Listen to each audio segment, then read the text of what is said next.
शिवाय। शिव पुराण रुद्र संहिता अध्याय 14। विभिन्न पुष्पों, अन्नों तथा जलादि की धाराओं से शिव जी की पूजा का महात्म्य। ब्रह्मा जी बोले, नारद, जो लक्ष्मी प्राप्ति की इच्छा करता हो वह कमल, बिल्वपत्र, शतपत्र और शंख पुष्प से भगवान शिव की पूजा करे। ब्रह्मन, यदि 1,00,000 की संख्या में इन पुष्पों द्वारा भगवान शिव की पूजा संपन्न हो जाए तो सारे पापों का नाश हो जाता है और लक्ष्मी की भी प्राप्ति हो जाती है। इसमें संशय नहीं है। प्राचीन पुरुषों ने 20 कमलों का एक प्रस्थ बताया है। 1 सहस्र बिल्वपत्रों को भी एक प्रस्थ कहा गया है। 1 सहस्र शतपत्र से आधे प्रस्थ की परिभाषा की गई है। 16 पलों का एक प्रस्थ होता है और 10 टंकों का एक पल। इस मान से पत्र, पुष्प आदि को तोलना चाहिए। जब पूर्वोक्त संख्या वाले पुष्पों से शिव जी की पूजा हो जाती है तब सकाम पुष्प अपने संपूर्ण अभिष्ट को प्राप्त कर लेता है। यदि उपासक के मन में कोई कामना न हो तो वह पूर्वोक्त पूजन से शिव स्वरूप हो जाता है। मृत्युंजय मंत्र का जब 5 लाख जब पूरा हो जाता है तब भगवान शिव प्रत्यक्ष दर्शन दे देते हैं। 1 लाख के जप से शरीर की शुद्धि होती है। दूसरे लाख के जप से पूर्व जन्मों की बातों का स्मरण हो आता है। तीसरे लाख पूर्ण होने पर संपूर्ण काम्य वस्तुएं प्राप्त हो जाती हैं। चौथे लाख का जप होने पर संपन्न स्वप्न में भगवान शिव का दर्शन होता है और 5वें लाख का जब जो पूरा होता है भगवान शिव उपासक के सम्मुख तत्काल प्रकट हो जाते हैं। इसी मंत्र का 10 लाख जप हो जाए तो संपूर्ण फल की सिद्धि हो जाती है। जो मोक्ष की अभिलाषा रखता है वह दर्भों द्वारा शिव का पूजन करे। मुनिश्रेष्ठ सर्वत्र लाख की संख्या समझनी चाहिए। आयु की इच्छा वाला पुरुष 1 लाख दुर्वाओं द्वारा पूजन करे। जिसे पुत्र की अभिलाषा हो वह धतूरे के 1 लाख फूलों से पूजा करे।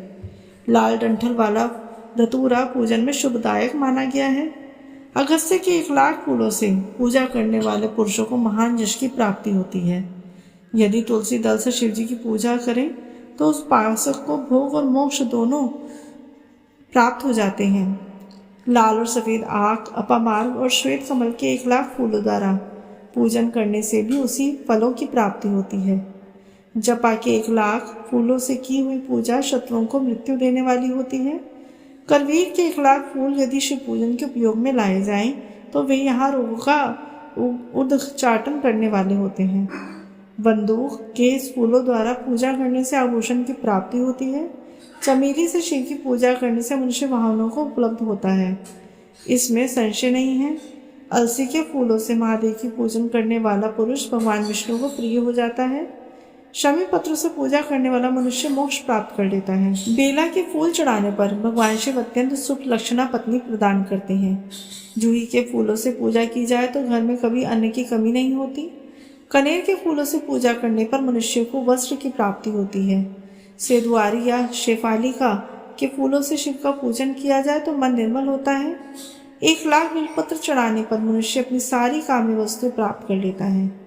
हर श्रृंगार के फूलों से पूजा करने पर सुख संपत्ति की वृद्धि होती है। वर्तमान ऋतु में पैदा होने वाले फूल यदि शिव की सेवा में समर्पित किए जाए तो वे मोक्ष देने वाले होते हैं। इसमें संशय नहीं है। राई के फूल शत्रुओं को मृत्यु प्रदान करने वाले होते हैं।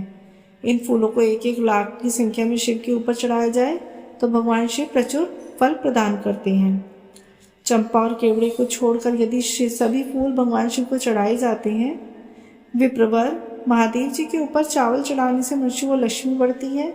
वे चावल अखंडित होना चाहिए और इन्हें उत्तम भक्तिभाव से शिव के ऊपर चढ़ाना चाहिए।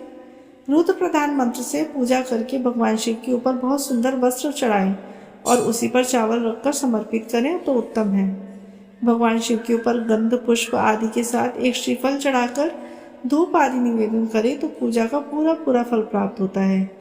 वहाँ शिव के समीप 12 ब्राह्मणों को भोजन कराएं। इससे मंत्र पूर्वक सांगोपांग लक्ष्य पूजा संपन्न होती है। जहाँ 100 मंत्र जपने की विधि हो वहाँ 108 मंत्र जपने का विधान है। तिलों द्वारा शिव जी को 1 लाख आहुतियाँ दी जाए अथवा 1 लाख तिलों से शिव जी की पूजा की जाए तो वह बड़े बड़े पातकों का नाश करने वाली होती है। जौ द्वारा की हुई शिव पूजा स्वर्गीय सुख को प्रदान करने वाली है, ऐसा ऋषियों का कथन है। गेहूं के बने हुए पकवान से की गई शंकर जी की पूजा निश्चय ही बहुत उत्तम मानी गई है। यदि उससे 1 लाख बार पूजा हो तो उससे संतान की वृद्धि होती है। यदि मूंग से भगवान की पूजा की जाए तो शिव उन्हें सुख प्रदान करते हैं। प्रियंगु द्वारा सर्वाध्यक्ष शिव परमात्मा शिव का पूजन करने मात्र से उपासक के धर्म, अर्थ, काम, भोग की वृद्धि होती है तथा वह पूजा समस्त सुखों को देने वाली होती है। अरहर के पत्तों से श्रृंगार करके भगवान शिव की पूजा करें। यह पूजा नाना प्रकार के सुखों और संपूर्ण फलों को देने वाली है। मुनिश्रेष्ठ, अब फूलों की लक्ष्य संख्या का तौल बताया जा रहा है। प्रसन्नता पूर्वक सुनो। सूक्ष्म मान का प्रदर्शन करने वाले व्यास जी ने एक प्रस्थ शंख पुष्प को 1,00,000 बताया है। 11 प्रस्थ चमेली के फूल हों तो वही 1,00,000 फूलों के मान कहा गया है। जूही के 1,00,000 फूलों का भी वही मान है। राई के 1,00,000 फूलों का मान 5.5 प्रस्थ है। उपासक को चाहिए कि वह निष्काम होकर मोक्ष के लिए भगवान शिव की पूजा करे। भक्ति भाव से विधि पूर्वक शिव की पूजा करके भक्तों को पीछे जलधारा समर्पित करनी चाहिए। ज्वर में जो मनुष्य प्रलाप करने लगता है उसकी शांति के लिए जलधारा शुभकारक बताई गई है। शतरुद्रीय मंत्र से, रुद्री के 11 पाठों से, रुद्र मंत्रों के जप से, पुरुष सूक्त से, 6 ऋचा वाला रुद्र सूक्त से, मृत्युंजय मंत्र से, गायत्री मंत्र से या शिव के शास्त्रोक्त नामों के आदि में प्रणाम व अंत में नमः पद जोड़कर बनाए गए मंत्रों द्वारा जलधारा अर्पित करनी चाहिए। सुख और संतान की वृद्धि के लिए जलधारा द्वारा पूजन उत्तम बताया गया है। उत्तम भस्म धारण करके उपासक को प्रेम पूर्वक नाना प्रकार के शुभ व दिव्य द्रव्यों द्वारा शिव जी की पूजा करनी चाहिए और शिव पर उनके सहस्रनाम मंत्रों से घी की धारा चढ़ानी चाहिए।